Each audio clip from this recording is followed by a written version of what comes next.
she swore to hate every last Apache, until one came begging for her milk. What she did next.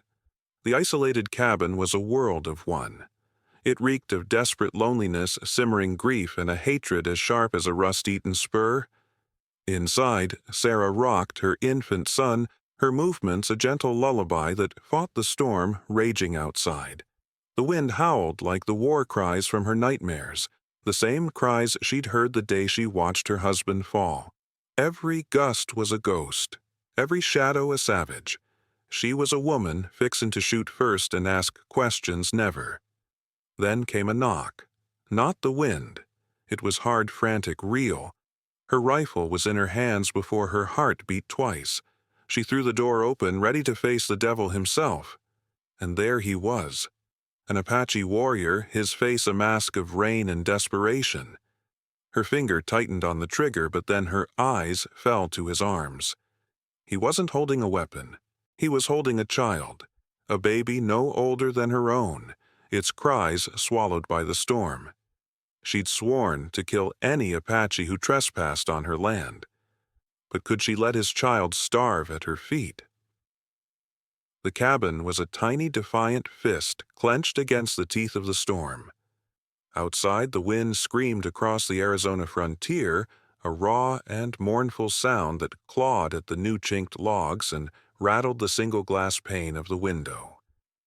It was a world of violent, endless space, a landscape that promised nothing but hardship and demanded everything in return. Inside, the air was thick with the scent of pine smoke, boiling milk, and a grief so profound it had become a part of the walls, a permanent chill the pot-bellied stove could never quite chase away. Sarah held her son Daniel, rocking him in the steady, silent rhythm of a mother's love. He was all she had left, a small, warm weight against the crushing emptiness where her husband John used to be. The wind howled again, and her eyes shut tight against the memory it always carried. A sound like tearing canvas, a scream, the dust red and choking, John's hand reaching for her. Then nothing, just the wind, always the wind. Her world had shrunk to these four walls, her heart to this one tiny life. The land outside was enemy territory. Every shadow held a phantom, every rustle of sagebrush was a footstep. She was a woman living on a prayer with a rifle propped beside the door. A sudden thud against the wood, louder than the wind, harder. Sarah froze, the rocking motion ceasing instantly. Daniel stirred in her arms, sensing the shift. It came again, a frantic, desperate pounding that was not born of the storm. It was human. Her breath caught in her throat. No one came here, not since John.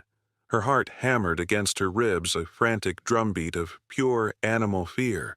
With a single fluid motion, she laid Daniel in his wooden cradle and grabbed the cold, heavy comfort of the Winchester. The click of the hammer being pulled back was the only sound that could defy the storm.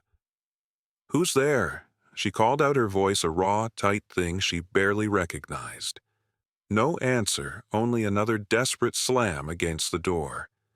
Grit and fury burned away the fear. This was her land, her home, her son. She would not be a victim again. She strode to the door, the rifle held firm against her shoulder, and threw the bolt back. The door flew open, torn from her grip by a gust of wind and stinging rain. A figure stood silhouetted against the tumultuous gray twilight, a man who seemed carved from the storm itself. Water streamed from his long black hair, plastering it to high cheekbones. His buckskin clothes were soaked, his body lean and tense as a drawn bowstring. An Apache. The word was a venomous spit in her mind. Her world narrowed to the bead of the rifle sight, lining up perfectly with the center of his chest. All the pain, all the loss, all the lonely nights and terrified days coalesced into a single point of murderous intent. "Get off my land," she hissed, the words torn from her soul, "before I send you to hell." He did not raise a weapon. He didn't even seem to register her threat. his eyes dark pools of exhaustion and of pain she knew too well were locked on her pleading. He took a staggering step back away from the threshold and slowly, reverently knelt in the mud. He carefully unwrapped the sodden leather bundle in his arms. It wasn't a weapon. It wasn't supplies. It was a child. A baby, no older than her Daniel, its skin tinged with a deathly blue, its cries a thin, reedy wail that was nearly swallowed by the wind. The warrior looked up at her. His pride shattered his face a mask of utter desperation. He said nothing. He didn't need to. His eyes begged for the one thing he could not give, the one thing her body was already producing for her own son. Milk. The rifle felt impossibly heavy in her hands. The man before her was the face of everything she had lost. But the child was the face of everything she had. Her mind screamed monster. Her heart screamed mother. And in the deafening silence between the warrior's plea and the storm's fury, Sarah had to choose which voice to obey. The Winchester fell from her shoulder, its weight suddenly unbearable, clattering against the rough-hewn floorboards with a sound that seemed to crack the very foundation of her world. The choice had been made in that silent, screaming space between heartbeats. Hate was a bitter meal, but starvation was a faster death, and the child's wailing was a sound that knew no tribe, no allegiance. It was simply the sound of life begging to continue. She gave the warrior a sharp, curt nod toward the open door, a gesture that was less an invitation and more a command. Inside. Now. He hesitated for a fraction of a second, his dark eyes scanning her face, searching for the trick, the trap. He saw none. Only a woman's resolve as hard and unforgiving as the land itself. With a grace that seemed impossible for a man so weary, he scooped the child from the muddy threshold and stepped into the dim warmth of the cabin. He was a piece of the wilderness brought indoors smelling of rain and pine and a deep, earthy sorrow. Sarah barred the door, shutting out the storm but trapping a far more dangerous element within. There were no more words. Words were useless things here. She pointed to the hearth, and he understood, laying the infant on the worn bearskin rug near the fire. Sarah moved with a strange, dreamlike detachment, her hands working of their own accord while her mind reeled. She took a clean cloth, warmed it by the fire, and gently wiped the cold rain from the baby's face. His skin was like ice, his lips a faint, terrifying shade of blue. Then came the hardest part. She sat in her rocking chair, the one John had made for her, and unbuttoned her dress. She took the strange new child into her arms. For a moment the baby was still, its dark, listless eyes staring up at her. Then it latched on, suckling with a desperate, frantic hunger that spoke of days of starvation. Sarah stared into the fire, a hot tear of betrayal tracing a path down her cheek. Betrayal to John. Betrayal to her own hate. Cale stood by the door, a silent, unmoving sentinel. He did not relax. He did not approach. He simply watched, his posture radiating attention so profound it was a physical presence in the room. He was a coiled spring, a warrior whose gratitude was still sharp with the edges of a blade. The long night bled into a long day, and the storm did not relent. It shifted from rain to sleet, and then to a thick, blinding snow that buried the world in a shroud of white. They were trapped. The knowledge settled between them, cold and heavy as a gravestone. The cabin became their entire universe, a tiny arc adrift on a sea of white. The silence was absolute, broken only by the crackle of the fire, the howl of the wind, and the occasional soft cry of one of the infants. Late in the afternoon, she saw him looking at the dwindling woodpile. He picked up the axe, leaning against the wall, its handle worn smooth by John's hands. He looked at her, a silent question in his eyes. For a moment, her breath hitched. The axe. A weapon. But she saw no malice in his face, only a practical, grim understanding of their shared predicament. She gave another one of her curt, reluctant nods. She watched from the window as he worked the rifle never far from her hand.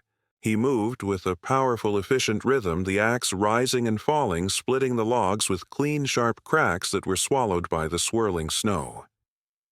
He was not a savage. He was a man fighting a storm. When he returned, dusted in white, he stacked the wood neatly by the hearth and retreated to his post by the door. It was then she saw it. A deep, angry gash on his forearm jagged and inflamed a wound he had clearly carried for days. It was beginning to fester. The widow in her screamed to let it rot. He was the enemy. His pain was a small measure of justice. But the woman who had just nursed his child could not. With a sigh that felt like a surrender, she put a pot of water on the stove. She approached him slowly, cautiously, as one might approach a wounded wolf. He flinched as she drew near his body, tensing his hand, instinctively moving to the knife at his belt. "Hold still," she said, her voice rough, unused to kindness. She held out the bowl of steaming water and a clean strip of linen. He stared at her, then at the bowl, and a flicker of understanding crossed his face. He slowly, deliberately relaxed his hand and extended his arm. As she cleaned the wound, her touch gentle despite the tremor in her hands, their eyes met. The silence between them was no longer hostile. It was something else now, fragile, heavy, and fraught with the weight of 1,000 unspoken questions. The storm had forced a truce between two sworn enemies. But as the long days promised to turn into longer nights, they would discover that the ghosts of the past were far more dangerous than the blizzard howling outside. And they were trapped in the cabin with all of them. The storm did not break. For 2 days and 2 nights it held the world in its thrall, a relentless white fury that erased the sky, the land, the very concept of direction. The cabin became a timeless bubble, a pocket of shared existence suspended between the life that was and the death that waited outside. The truce, born of desperation, settled into a fragile, unspoken rhythm. He kept to his side of the room near the door. The outsider, the warrior. She kept to hers by the hearth, the protector, the mother. In the long hours, a language formed between them that required no words. A shared glance when one of the babies cried. A nod of understanding when the fire needed more wood. He would watch her soothe Daniel with a practiced gentleness, and she would watch him mend a strap on his infant's cradleboard with skilled, deliberate hands. They were two artisans of survival, recognizing the craft in each other. The hate in her heart had not vanished, but it was now a dull, confused ache, crowded out by the immediate pressing needs of life. On the 3rd night, the wind seemed to find a new, more mournful voice. It wept at the eaves and scratched at the door like a hungry animal. The babies were finally asleep, 2 small, peaceful breaths in the roaring dark. Daniel lay in his cradle. The Apache child, whom she had silently named Tso, the word for star in a language she did not know, but felt in her soul, slept soundly on a pile of soft furs.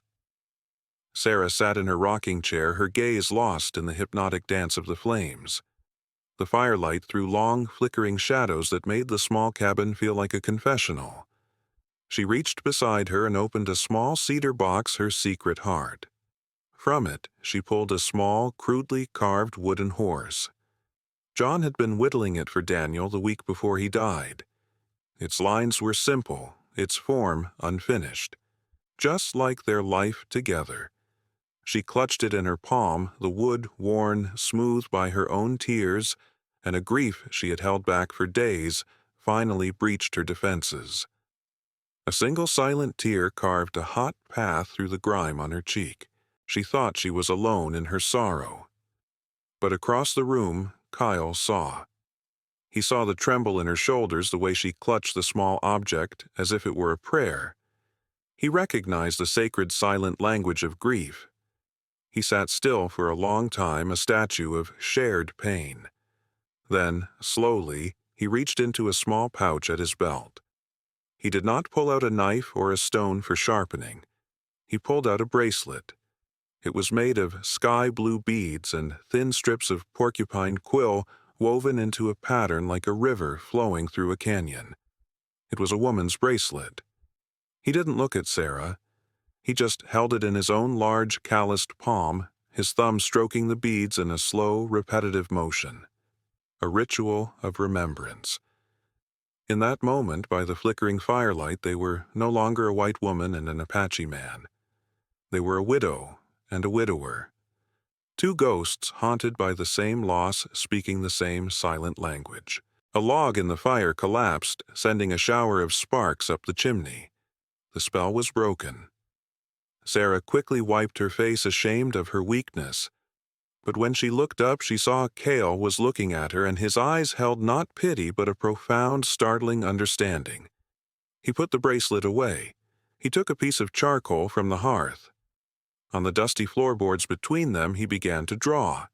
He drew a circle of teepees, a village. He drew stick figures of women cooking, of children playing. Then he drew figures on horseback charging the village. Sarah's heart began to pound. She steeled herself for the image she knew must come, the blue coats of the cavalry. But he didn't draw soldiers. He drew rough men with long beards and wide-brimmed hats.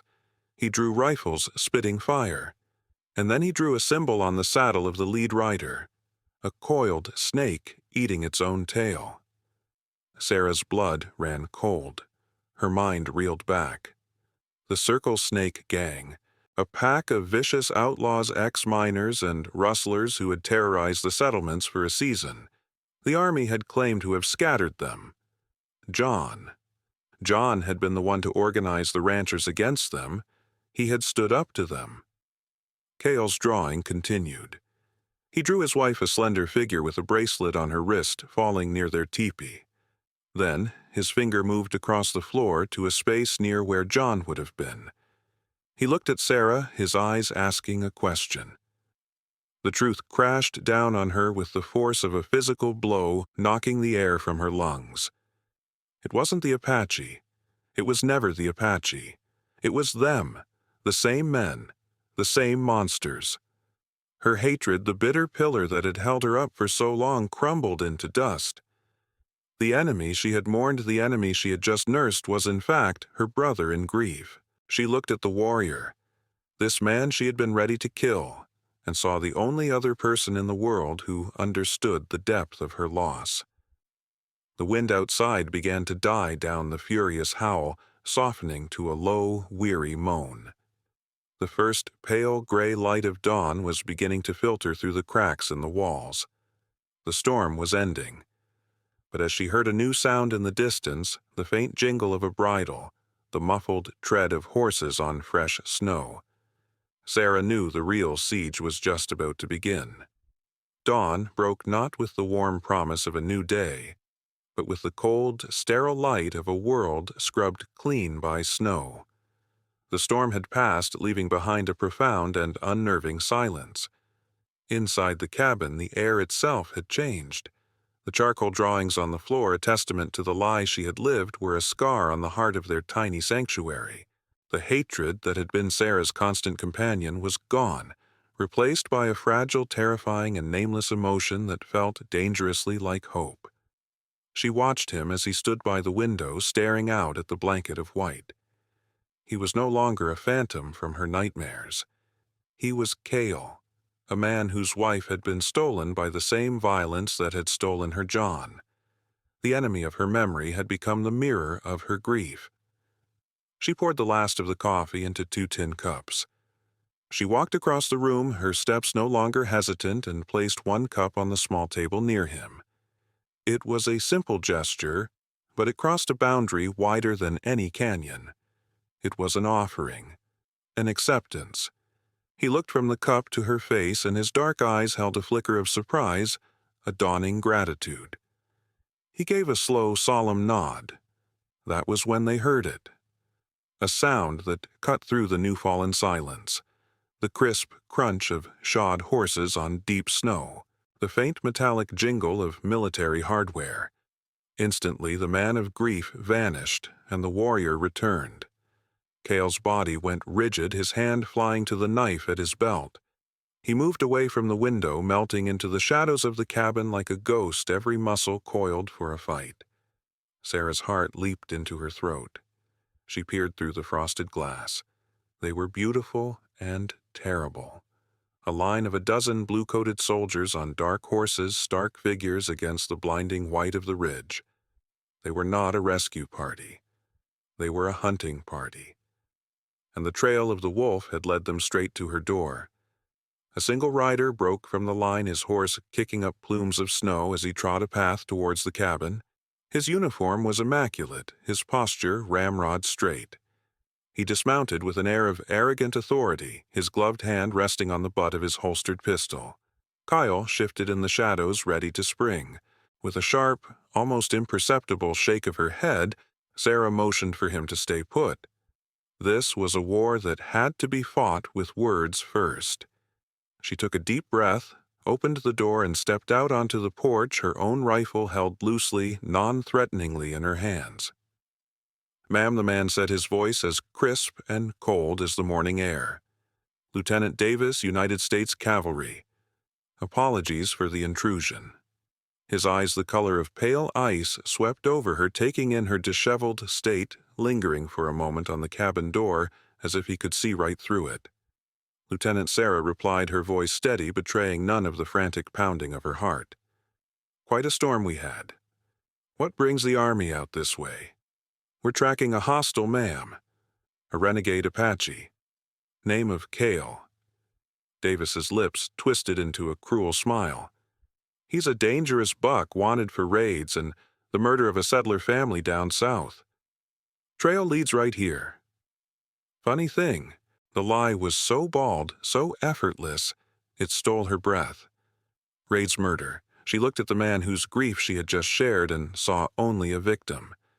"There's been no one, Lieutenant," she said, her voice hardening. "Just me and my boy trapped here for 3 days. Davis's smile vanished. "My tracker is a Kiowa. He doesn't make mistakes. Ma'am, harboring a fugitive is a federal offense. A woman all alone out here. It would be a shame if she were mistaken for a sympathizer." The threat was as clear as the ice in his eyes. He was not here to find a killer. He was here to create one. He turned to leave, then paused. "I'll give you 10 minutes to deliver the savage to me. After that, I can no longer guarantee the safety of this cabin, or anyone inside it." He mounted his horse and retreated, leaving her alone with the ticking clock of his ultimatum. She shut the door, her back pressing against it, her knuckles white as she gripped her rifle.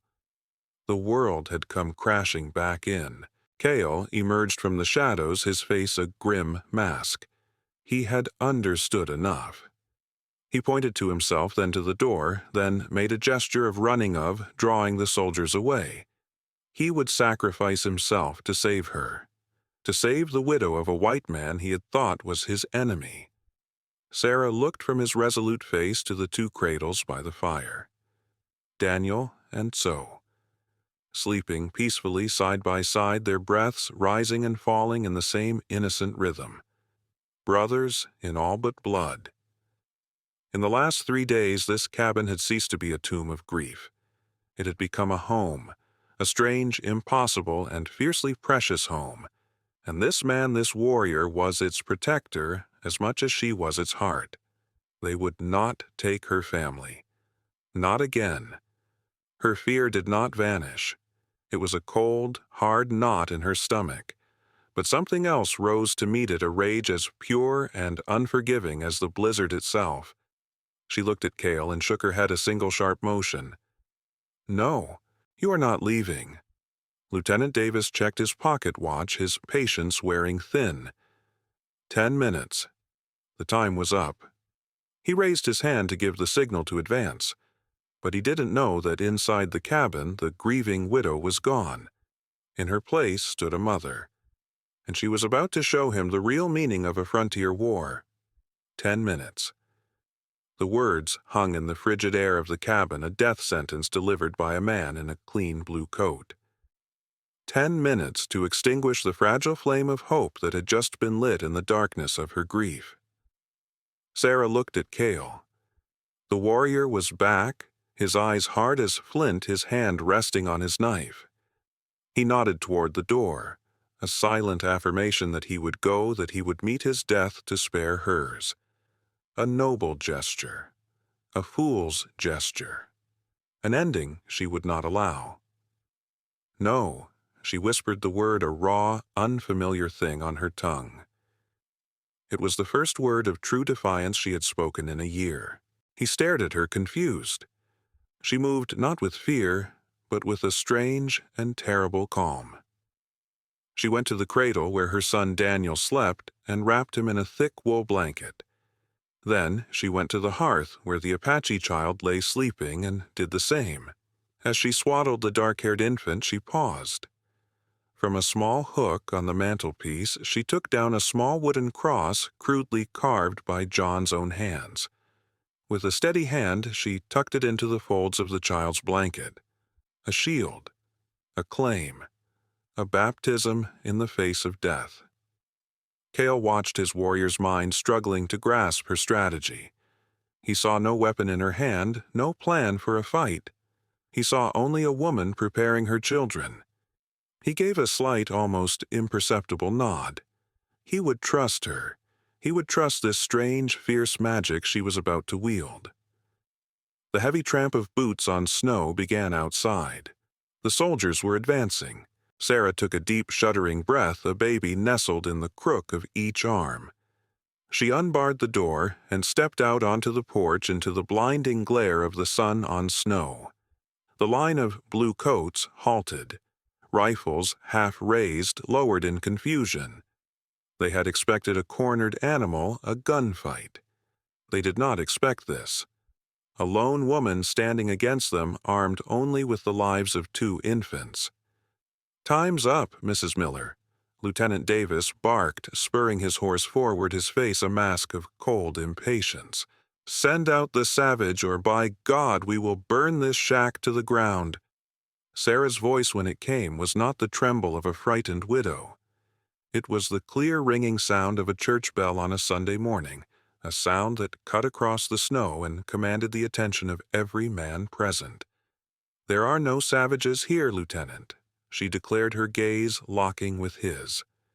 "There is only me and my children." The words struck the soldiers with the force of a physical blow. A murmur of disbelief rippled down the line. Davis's face darkened with fury. "Don't play these games with me, woman," he snarled. "I have eyes. I can see what you're holding. One of those is a redskin spawn. This," Sarah said, shifting the weight of her own son, "is Daniel. My boy." And this, her voice softened as she looked down at the Apache child, is Joseph. His parents were caught in the storm. They perished. I found him near death, alone in the wilderness. She lifted her chin, her eyes flashing with a righteous fire. "He is an orphan of God, Lieutenant, and he is now under my protection. I will raise him as a Christian in this house as my own son." The lie was a masterpiece woven from a truth so profound it was undeniable. She had named him. She had claimed him. She had wrapped him in the armor of her own faith. The common soldiers shifted uncomfortably. They were here to hunt a renegade, not to make war on a widow and a Christian orphan. Their certainty began to waver. Davis was trapped, and he knew it. His authority was a fragile thing built on the assumption of his own moral high ground. Now this woman had seized that ground from under him. To order his men to fire now would be to command them to murder a white woman and 2 babies in cold blood. It was an order they might not follow. "You're a liar," he spat, his voice losing its confident edge. "A traitor. You'd harbor a killer, then you'll have to shoot through me to get to the man you want." Sarah shot back, her voice unwavering.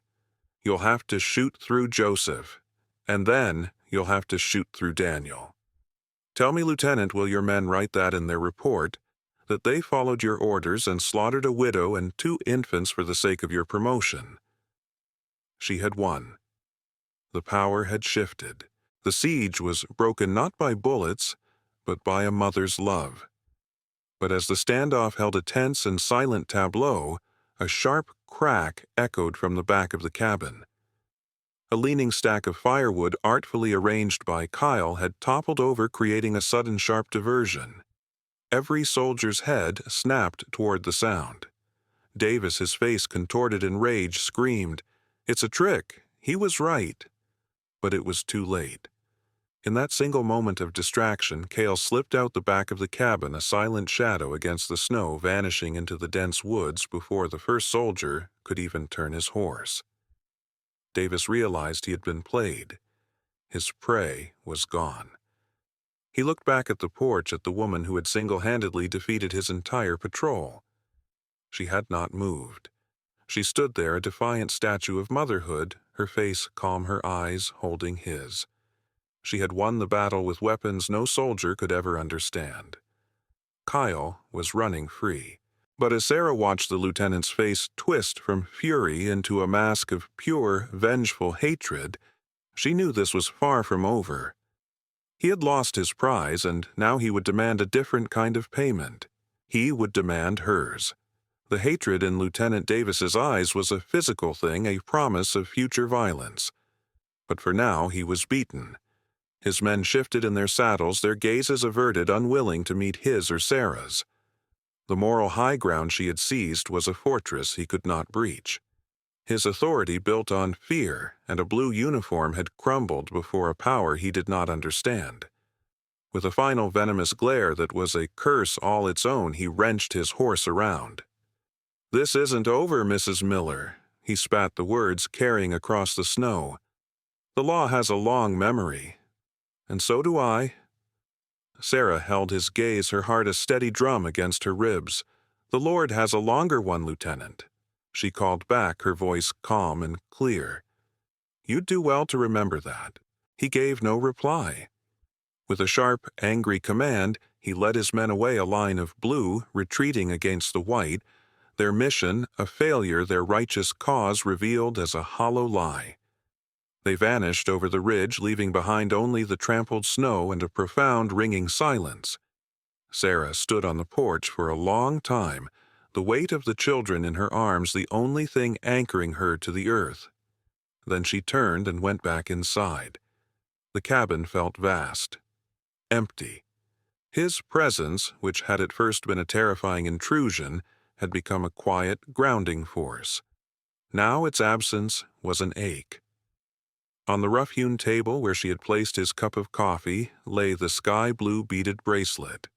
He had left it for her. A thank you, a memory, a promise. She picked it up, the cool beads, a stark contrast to the warmth that bloomed in her chest. He was gone, but he had not left her alone. The seasons turned.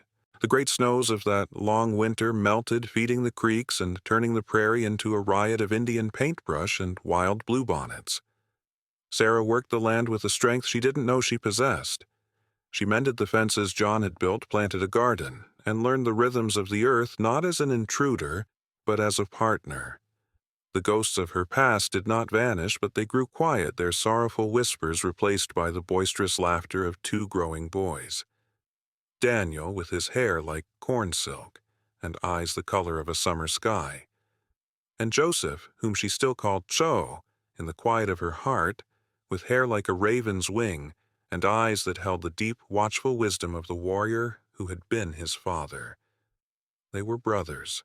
They shared toys, scraped knees, and tumbled through the tall grass in a tangle of limbs, their different origins erased by the common language of childhood. Sarah would watch them, and the hard knot of grief she had carried for so long would soften, making room for a fierce protective love that encompassed them both. Her farm was no longer a fortress of hate, but a sanctuary of hope. Still, some nights she would stand on the porch and look out toward the distant purple hills, a silent question in her heart. One morning, late in the autumn, when the aspens on the ridge had turned to rivers of gold, she saw it. She was checking the fence line at the far edge of her property, the one that bordered the wild, untamed lands beyond.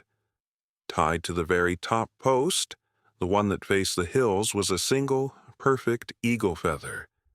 It was bound to the wood with a thin strip of dark buckskin, and it turned slowly, majestically in the morning breeze. It was not a thing of the storm, nor a creation of the wind. It was a sign, a message. I am watching. You are safe. I have not forgotten. Sarah reached out her fingers, tracing the feather's edge. For the first time in more than a year, a true, unguarded smile touched her lips, as bright and as brilliant as the rising sun. On a frontier drawn with lines of hatred, she had found a family in the heart of her enemy. The warrior was gone, but his promise remained a whisper on the wind, a feather on a fence post, a testament that the strongest families are not born of blood. They are forged in the shared fire of a broken and mended heart.